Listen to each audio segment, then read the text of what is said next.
मी इथून नाही वस्तू मागवल्या आणि मेन गोष्ट काय झालं, डिलिव्हरी पार्टनर खूप लेट आला. कारण दाखवला मला फक्त 5 मिनिटावरती. मी त्याला कॉन्टॅक्ट केला, तो बोलते मॅडम तुमची ऑर्डर माझ्या अजून हातात नाही आले, तर मी कसं काय येणार. तर मग हा मला बोलला तू आधी पेमेंट कशाला केलं. म्हटलं असं कधी होत नाही ब्लिंकिटने. ब्लिंकिट खूप ट्रस्टी आहे, खरं सांगते मी. ब्लिंकिटवरून माझ्यासोबत कधी असं झालं नाही, मी आधी पेमेंट पण केलं. तर थोडं झालं लेट, तर ठीक आहे, हा गोवा आहे ना, थोडं समजून घेऊ शकतो आपण. चला तुम्हाला सांगते मी काय काय वस्तू ऑर्डर केलेल्या. सगळ्यात पहिलं मी विक्रांतसाठी ना आयफोनची केबल ऑर्डर केली, कारण की त्याची ही जी वायर आहे ना चालत नाही, चार्जिंग होत नाही फोनला. आणि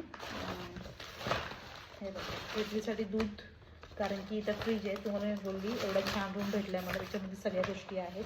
आणि त्याला दुधामध्ये तिला बिस्किट मागवलं ॲडॅन्टिक नंतर मी मागवलं होतं चॉकलेट तसेच टाईमपासला. आणि जिरा. तर हे का मागवलं आहे जिरा, तर तुम्हाला प्रश्न पडला असेल एवढं सगळं, तर ठीक आहे रियांची जिरा इथं का तू मागवलं आहे, काय करणार आहे, तर त्याची तुम्हाला मी नंतर सांगणार आहे. हा किती इफेक्टिव्ह आहे आणि किती चांगला आहे, असं काय आहे ते गोष्टी सगळ्या सांगणार तुम्हाला. तर हे होतं माझं आजची ही ब्लिंकिटवरची शॉपिंग, जी मी तुमच्यासोबत शेअर केली. कारण की इथं आता काहीच काम नाहीत ना, पण तुम्हाला फक्त सगळं सांगत जाईल. तर तुम्हाला पण आवडतं ना. तर कशी वाटली व्हिडिओ कमेंट करा. बाय.